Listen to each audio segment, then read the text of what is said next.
Are you saying you faked with me? Yeah.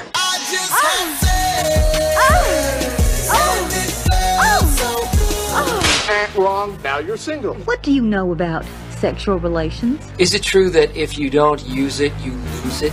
I'm a little worried about being a slut. You're listening to the Come With Us podcast, talking the good, the kinky, and the ugly. Here are your hosts, Beth, Aaron, and Tina. Hello, hello, hello, all you sexy holes and poles, and especially those poles, prostate. Woohoo! Welcome to Come With Us podcast, where we've got everything men want to know about love, sex, and relationships, because we know that the sexy stuff matters just as much as the lovey-dovey stuff. And we are here to help you get all of the pleasure you deserve. I'm Beth, darling, and today it is all about the how-to, how to obtain the most pleasure from your prostate. We've got Forrest Andrews here, who is the development person. I'm butchering this, but anyway, he's my friend. He is absolutely the answer man when it comes to prostate pleasure and prostate issues. Here from Aneros. And so thank you so much. I'm glad you're here. We're going to talk. And for any of you out there who have been interested in, curious, or just can't even imagine why, anybody would want to play with their prostate or what pleasure there is, this is the app for you. Because as one of my 30-something-year-old, super handsome, wonderful clients told me several years ago, prostate pleasure is the key to men's happiness. So it's my sexy pleasure to be here. Thank you. Welcome, Forrest, and good to see y'all, Tina and Aaron. Thank you. Aaron, this episode is kind of like for you because Tina and I just have to imagine what it would be like to have a prostate. So, haha, suck it. You suck cock, but okay. I was about to say, it's all rainbows and sunshine being women here. Yep. No issues, Exactly. just that. I mean, I guess, yeah. You hinted at it last week. Like, never done it, never tried it.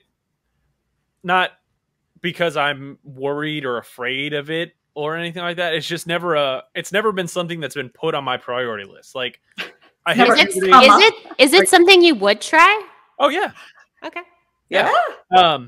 Like I hit puberty, I learned how to jack off, and I was like, all right, cool. That's that's all I need. It works. Right. But then the way you described it last week of like, this is a super orgasm, but it's also one without ejaculation. So you can do it and then keep going and either have that feeling again or then get to your ejaculatory orgasm. That makes it even more, I guess, mind-boggling is part of the word.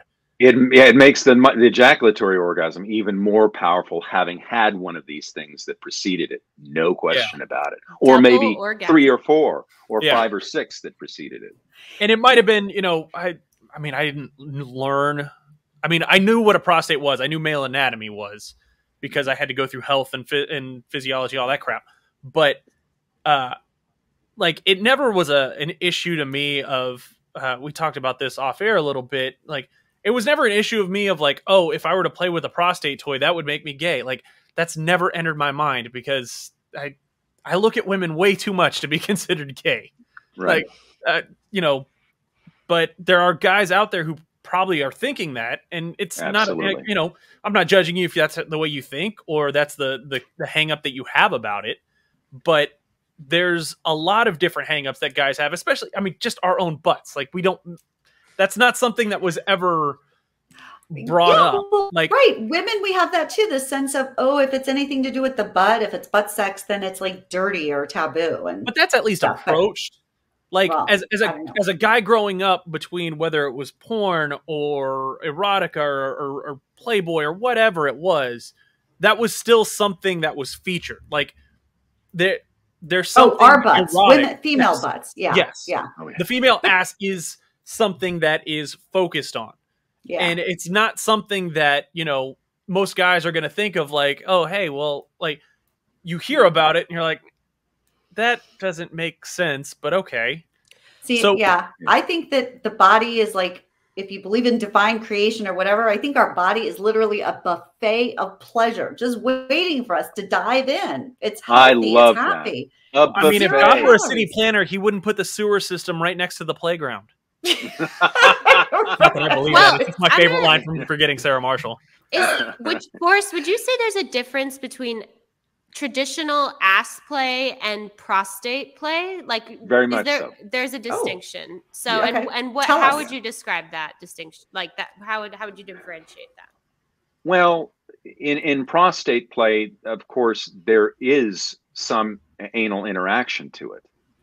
But the focus of it is the prostate. And the idea is that you're attempting to stimulate the prostate for purposes of either amplifying a traditional orgasm, an ejaculatory orgasm, or you're trying to create this alternate orgasm, this super orgasm that we talked about in the last episode.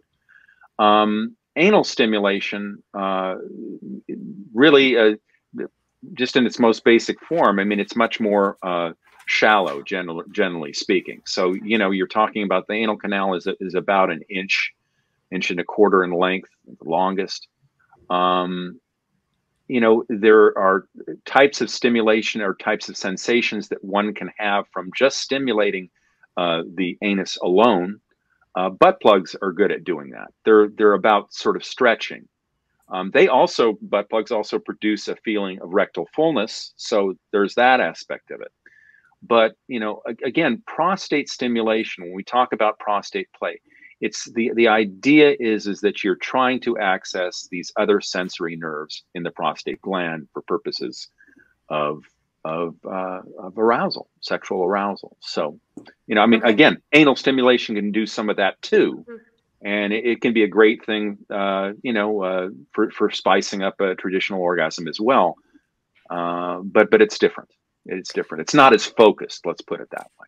Okay. And I would just interject and just say, we're not going to go through the anatomy again, but we did it in the last episode. For anybody listening, if you're not clear about the prostate, if you're not clear about what prostatitis is or what to look for or why this, you know, or Forrest's journey, promise, the last episode was amazing. And it will definitely leave you being inspired and wanting multiple orgasms and a couple of other kinds of orgasms too. So go take a listen. So for someone like Aaron, right? He goes out and he buys the Aneros. Now what? Now what does he do? How does which one? Oh, sure. How does he decide what to go and buy? Yeah, there's several apparently. They're basically about 13. Okay, at this point, you know, there was when they originally designed this, I think the concept had been one size fits all, right? Right. Everybody would love it if it really, you know, stays with that kind of thing. It's much easier to produce, to manufacture, and all of that, and for the consumer, it's much more direct. But as it turns out, a lot of people have their own preferences when it comes to this kind of stimulation. In terms of, you asked me about someone who's absolutely new to it. I usually suggest that they get one of our smaller products. As a matter of fact, Beth was just holding up a product that we have there called the UFO. There it is. That's the UFO right there. And as a matter of fact, it was originally produced as a advanced users product.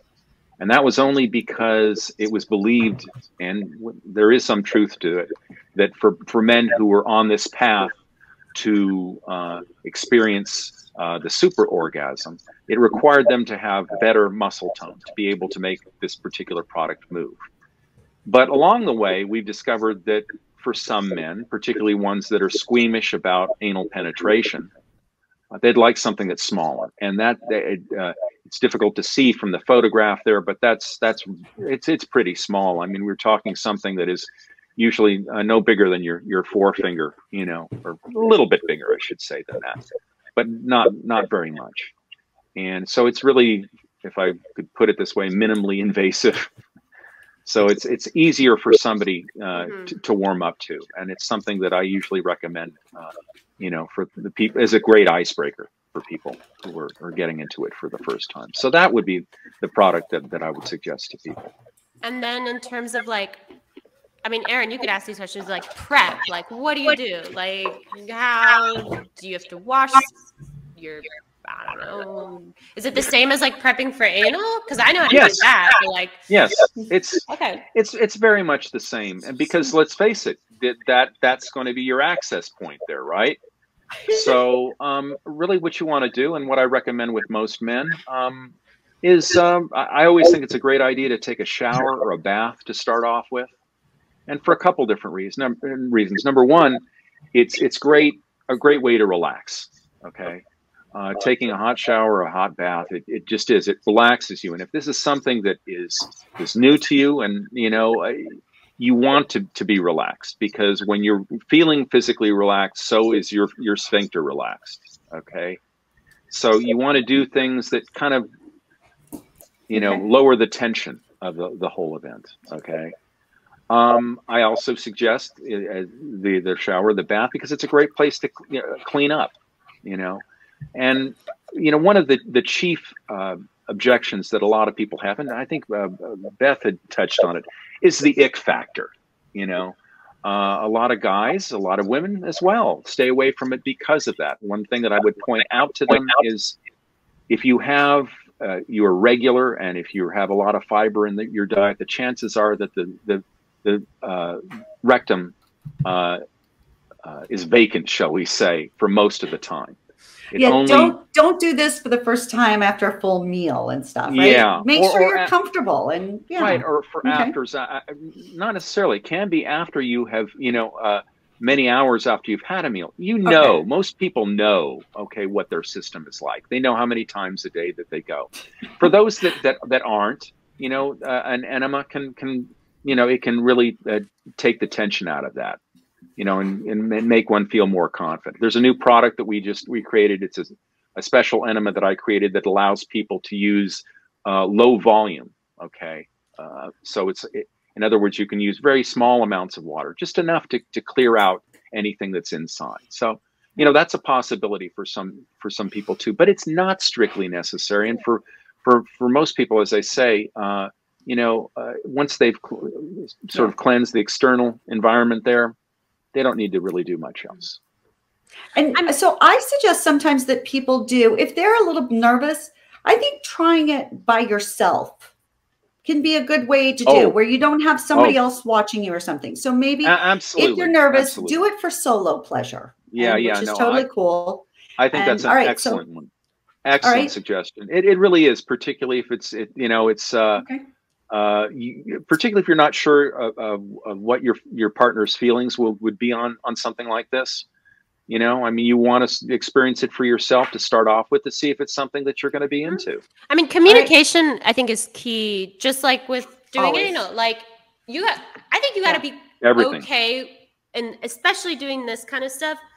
Like we've said this a bunch of times on the podcast. Just sex is not always like this beautiful, romantic, whatever. Sometimes sex is messy. Sometimes sex is, you gotta be able to be chill, laugh about it, move on, shit you can happens. Be embarrassed. Literally shit happens, but right. And you can blush. It's one of those things. But I would say, are you going to try this with your partner, or are you going to try this solo? I mean, both probably, because like I said last week, I'd have trouble talking to a doctor about stuff like that. I wouldn't just go and grab this in front of my wife and be like, "Hey, watch this." That would be. It would be something I'd have to try on my own first before I were ever comfortable. And it's not even that I'm not comfortable with my wife about talking about anything. We can talk about it. She knows that we've brought up before, because she's pointed them out and been like, "Hey, do you need one of those?" I'm like, I don't know. I never tried it. So, right. But so yes, at the same time, the finding the workings of my inner body, that would probably be best if I do that without like you said, the pressure of somebody watching me. Yeah, absolutely. Well, and I'll tell you, one of my partners, so use good lube, right? Everybody, you have to use good lube with a prostate massager, especially the butt. Nobody's butt self-lubricates. But one of my partners, as soon as he put it in, he was like, he told me he saw stars. That was the way. He was just like, oh my God. And it was amazing. He was this 60-year-old man, and he was just like, I have not felt like this since ever. And I used to joke that we were never going to have sexy again without it, because it was so fantastic for him. So let me ask this, because the word massager is probably throwing me through a loop. It doesn't vibrate, does it? We some of them do. Okay, some of them do. That's correct. Every one of them is called a prostate massager, but not every one vibrates.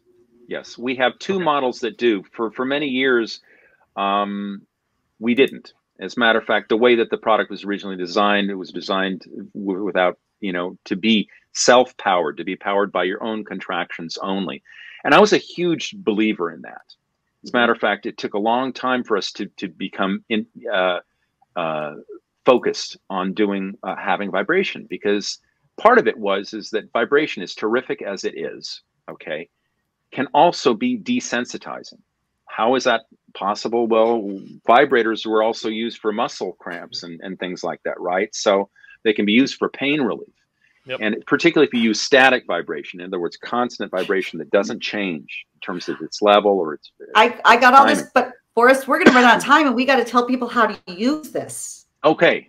Okay. I'm going to get you back on track. Sorry. Okay. Usually I'm the one. No problem at all. No problem. Okay. At all. I appreciate it. If it doesn't have vibrations, how does it work? It works by, it is essentially activated by your own anal contractions. Essentially, when you contract on the device, it pivots on these external points and it drives the massager in and upward towards your prostate. So the great part about it is it stimulates 4 erogenous zones simultaneously. Okay, that perineum area that we were talking about, the taint. This is an area called the K spot that is just under the tailbone. It stimulates the anus and the prostate. It does that all at the same time. And just to be clear, it doesn't move a tremendous amount. We're talking about something that's probably between 1/4 of an inch and an inch. Okay. So it just nudges the prostate. Yes, it does. But and I would say if you're for putting it in, they want to put like the bumpy parts up towards their belly button, right? That's great. It should basically be the curved part. It's just think of it curving up towards your belly button. That's how it should be. Yes. Okay. Precisely. Cool. Yeah. Okay. So they put it in, and then what do? Yeah, they get stimulated. Let's say that Aaron's by himself now. Does he start like jack off or like? Yes. One of the things that I suggest to most people, at least to start off with, is that you kind of stay with this on track as an amplifier for an ejaculation to start off with. I mean, I think that's the greatest way to break the ice with the product. Okay. And so, yeah, it's going to be, you'd be jacking off. If you weren't with anybody, obviously you wouldn't be doing oral, but you can really explore masturbating, with this product inside. I mean, that's really what it amounts to. You can contract. So you want to sort of get a feel for it. You want to become accustomed to it when it's first in there. I usually tell people, allow yourself a minute or two. You're going to first experience a sensation that is much like the urgency to urinate, to pee, okay? Oh, but that usually gives away. Yeah, I was thinking you first do anal, like you always think like, I'm going to shit myself. Mm-hmm. Well, that's some people do get that, but more often than not, when they're getting prostate stimulation, again, because as Beth said, the prostate is involved in actually, regulating urine, and the flow of urine. So you will get some of that sensation to start with. But what you start to find when you, again, remember I was talking about this in the previous episode, when you are associating one stimulation with another, it's a magical thing. It really is. So you're building sensation, you're building arousal by creating a different source, of arousal. Do you always get an erection if you have the Aneros, or not necessarily? I do. Okay. Is that something that's generally, or no? Okay, no, there are men that do not get an erection with using it. There are men that have that super orgasm that we talked about without having an erection. We've done a little bit of polling on it. I think more often is the case that men tend to have an erection at least some point, during the process. So you could use this and have intercourse basically. Absolutely. Yeah. Oh, so that's one. That's one way I'm thinking is like, for that. yeah, absolutely. It's superb right? for that. Listen, there were men at one point that would request that. Let's say when they were seeing professionals. You know what I'm trying to say? Mm-hmm. And you're sometimes talking about prostitutes. I'm thinking Yes. doctors for a second. Sorry. No, okay. not that kind of. No. Sorry, I'm No. like, wait a second. You got to be. I don't do subtleties. Okay. He's talking about CEOs. Yeah. No. Okay. And there were some prostitutes that would do that. There was a lady by the name of Xavier Hollander who wrote a book called The Happy Hooker. It was back in the 60s. It was all the rage, bestseller and all that stuff. And one of the things that she talked about was this was something special that she did for her Johns that wanted a really, powerful experience, a really powerful ejaculation. So she would give them, she would finger them essentially while she was having sex with them. So. Well, and even in the ancient days, like the ancient pharaohs and stuff, used to have their own private prostate massage person, which I just love. Huge in the Asian culture. Yeah. Absolutely. And So it's cool. and it's something we haven't gone into it, but this orgasm that I'm talking about, folks, this is not something new that we created Aneros or that I came up with. This has been documented thousands of years ago in the writings of the Tantra and the Tao and Kama Sutra. It's all there. Yeah. And it's, in Western culture, we put it all in a closet for a very long period of time. That's really what it came down to. Greek and Roman culture, absolutely, right? Yeah. So I think you touched on the butt plugs. So butt plugs, I say, might sort of accidentally hit the prostate, right? But they're not designed. Tangentially. Yeah, tangentially. Thank you. That's a good word. Tangentially. Yeah. If they do, and it'd have to be a big one. It'd have to be a big one to do it. Yeah, honestly. to go deep enough in and stuff. But also, I think, and Tina was asking before, like if somebody's being penetrated, if you're pegging somebody or somebody's being pegged or somebody's being penetrated, then is that going to stimulate the prostate or is that still tangential? No, it tends to be more tangential and you'd have to pretty much angle to be able to hit it, right on. The fact is that you do not want to hit it right on. Okay. It's what I was saying before is that the prostate's, it responds better to stimulation that is in the subtle to moderate range. Okay. So you don't want to hammer your prostate. It's not really safe to do so, to be really frank about it. And so you'll notice that our products, our products are not made to be used by hand, to be thrust inside the body. They're made to be used with anal contractions only. And using it in that way, there is no possible way that you are ever going to hurt yourself. Okay. I like that. So a product that everyone can basically use out of the box. You don't have to know much about it, and you can just, either do it yourself, do it with your partner. Yes. Go forth and play. And I will tell you that when you're doing with a partner, just like with the butt plug, I don't know if y'all have ever done, but sometimes like you'll expel a butt plug in the middle of pleasure. Yes. Okay, at least I've done, right? So I've been with, my partner has expelled the massager sometimes at like gotten so aroused that the contractions have expelled it. So on the one hand, that was a surprise, but on the other hand, I say that's the fact that it's not like some big something. There's no fear like it's going to be stuck or anything like that. It just it adds to, and so just laugh about it, right? Think of it and believe me, he put it right back in because it felt so good that he didn't want to lose it. So. And you mentioned oral, which God knows I've definitely done when somebody's got that.